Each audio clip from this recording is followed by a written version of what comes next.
Hey guys, welcome back to another video here in the Alpha Pack shop. This is the Polaris Sportsman 550 EPS Build Part 4. Let's get into this. It wouldn't. So that has something to do with it starting. But now I can take the cover, put it back on, I hope. It should be good. Like I said, it's starting every time. And I will tighten it back down.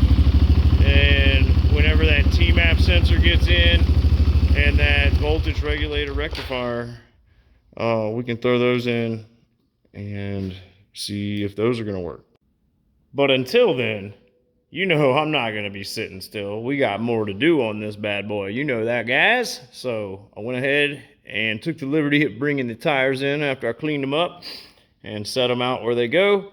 So now we're going to take the new lug nuts, which are M10 by 1.25s. Remember that.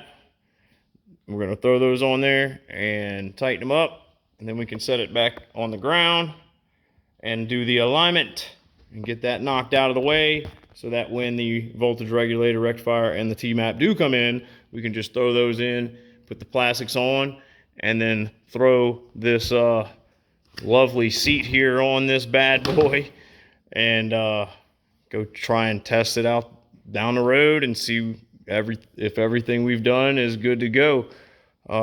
Hopefully down the road they change this seat because that doesn't look very comfortable to ride on. But that's cosmetic. I'm not dealing with cosmetics.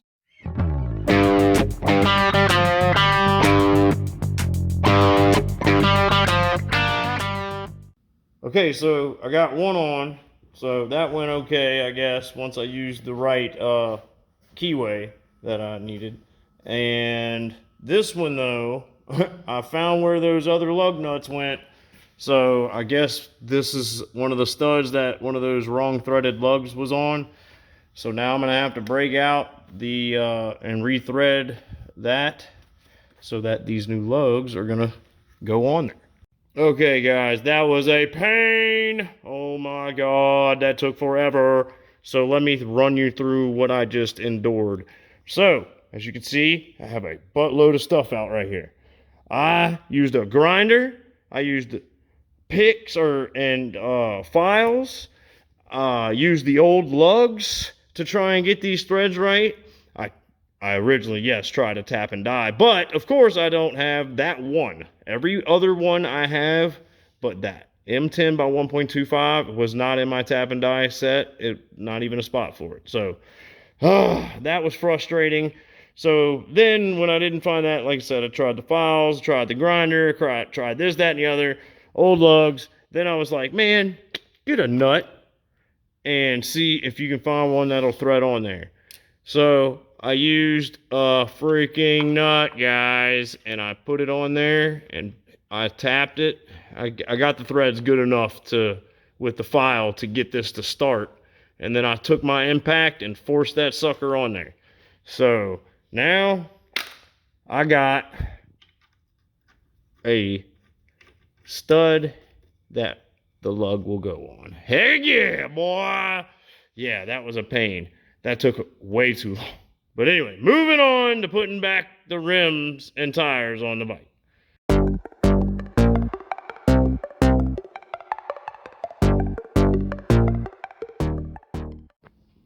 Boom! And like that, the tires are on, guys. Sitting on all fours, no more jack stands. Yeah, buddy. Let me know in the comments what you think. Please. And if you haven't already, please go hit that like and subscribe and bell for notifications. If you don't mind, I'd really appreciate that. That helps out the channel. But yeah, guys, tires and new lugs. Yeah, boy, they done. Now we're moving on to the alignment. I got the straps on the handlebar so they don't move. I got the rope around the tires to help me get it straight.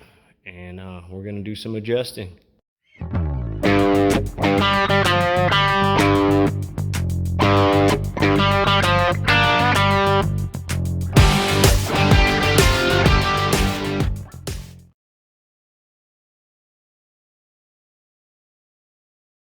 Alignment's done, guys. As good as I can get it. I think she's straight. Very straight.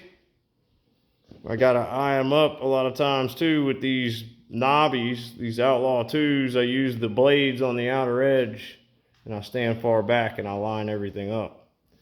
But I think we're very straight, as straight as I'm gonna get it. I mean, I can't really tell till I ride it, and then I'll adjust from there. I'll feel what it's doing.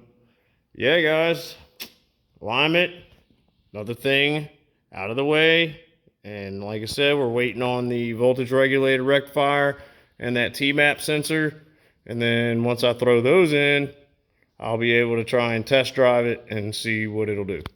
But boom! Booted that sucker on, got that brush guard all nice and mounted up with that new hardware I have down below. Couldn't find another bolt for there, but oh well, it'll be all right, guys. It ain't going nowhere.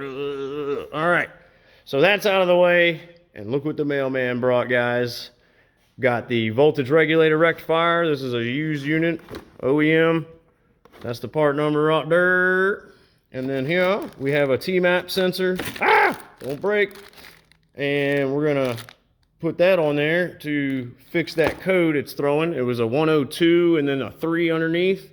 So we're gonna swap this out, and I'm gonna see if there's a bolt that's supposed to hold that in other than this little keeper. And that'll be done.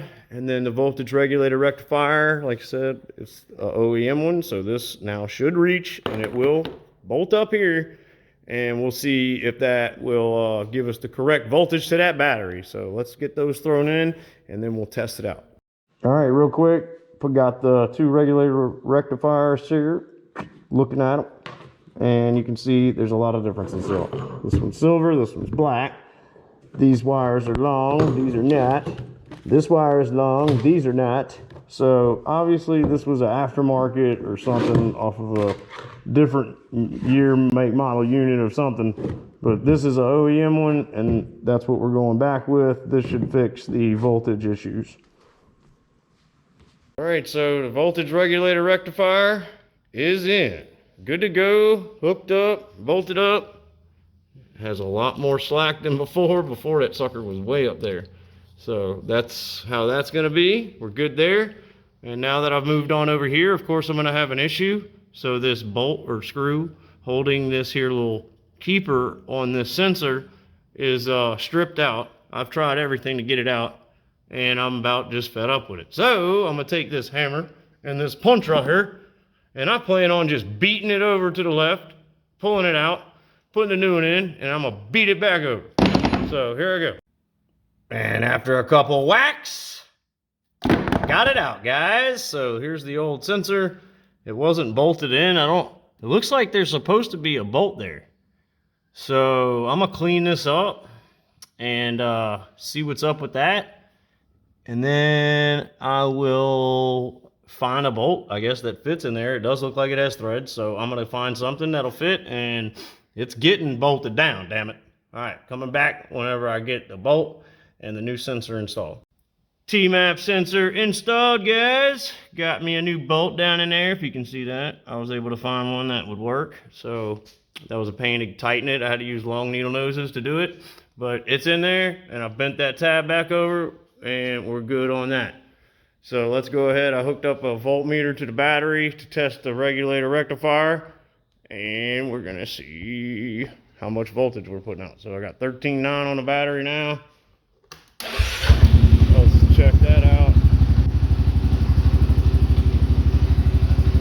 Got 14.38. We're charging. That's good. Heck yeah.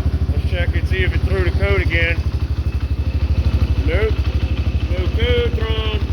So the T-map sensor fixed the code, and the voltage regulator rectifier fixed the charging issue. So, heck yeah, guys. I guess after I throw the plastics in the front part of the rack and seat back on, it's time for a test drive. Well, it's up. It does smoke a little bit when you give it some throttle. Well, I think this thing's been underwater once or twice, but hey, she runs. So, like I said, I'll come back when we're running it. Well, guys, I thought we were going to test, but this thing had other plans. So let's see what I find. Hang out. I saw some wheel movement here. And when I jacked it back up and shook it, as you can see, I have a good bit of play there. That should not have any play. It has a brand new bearing in it. The other side over here has a new knuckle on it, and it has absolutely no movement whatsoever. It may end up being the knuckle on this side was bad too, if that bearing's moving around in there. Or for whatever reason, maybe that bearing's bad, a new bearing. So let me take it back apart, see what I find. All right, I got it apart, and I'm checking things out. Thought maybe the bearing was bad, but it doesn't seem to be. And then I started moving it, and if you look right here where this grease is, watch this. See it? See what it's doing? Yeah, that's the outer race of that bearing is moving inside of the knuckle. So this knuckle also is bad somehow. Doesn't have any cracks in it that I see, but it's wore out on the inside, and it's not capturing that bearing and holding it where it needs to be. So it has a little bit of play in there. So ain't nothing I can do about that now. It's gonna need a new knuckle if that's what Cody wants to do. I'll have to talk to him about that because we've blown way beyond the budget of parts on this bike. So let me speak with him and see what he wants to do. But till then, we're just going to throw it back together real quick, and that's how it's going to be until he tells me otherwise. So I'm going to throw it back on, and then we're going to go for a test drive. Poof! Got it on, guys. Threw it back together. It's got just as much slack as it did before. It'll be okay to ride it like that, though. It can't hurt it any more than it already has, so no big deal there. Like I said, I'll talk to Cody, see what he wants to do. If we do end up changing a knuckle, I don't know. The bearing might have to be replaced, depending on if it slides out or not, because you usually destroy them when you beat them out of there with a maul and whatnot. And then the bushings, depends on how easily those come out, if we are able to reuse them or not in the new one. Hopefully, though, all that stuff will come out of that one easily, but I won't know until I speak with him. But until then, we're still going to go ahead and take it for a rip down the road and make sure everything's working the way it's supposed to, and making sure the alignment is good and staying true. I do believe it is pretty straight, so we will come back when we're on the road. Well, guys, as you can see, we're not outside, but the bike has been flipped around, as you can tell. Let me let you know what happened. Obviously something. I got plastics off. So I took it around the block. I filmed it and all, but it was in such high resolution. It just was too messed up, the footage.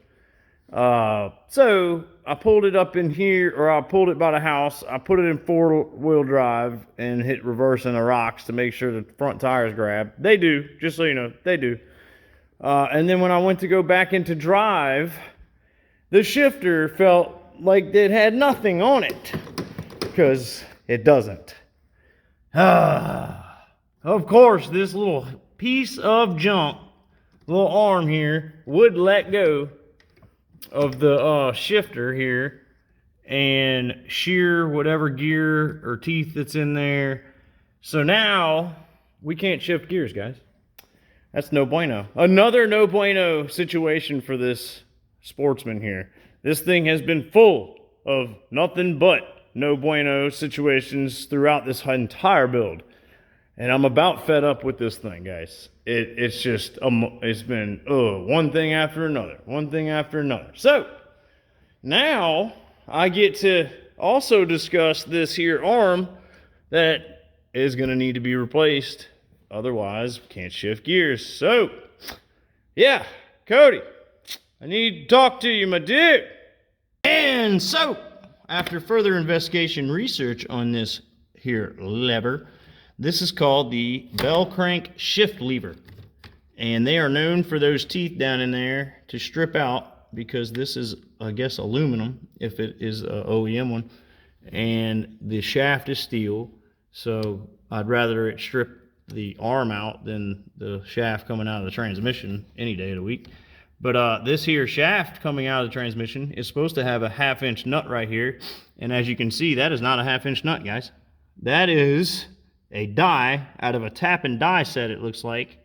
So I'm thinking this has been changed before and they lost the nut and ended up using a die out of a tap and die set. Well, they didn't go down far enough, I don't believe, and there's a big old gap in between it, so it was never like holding it down like it was supposed to be, so it allowed for a lot of slop and movement, which in turn tore the teeth up. So now I get the pleasure of ordering another part I didn't know I'd have to order and remove this here die without twisting that shaft off.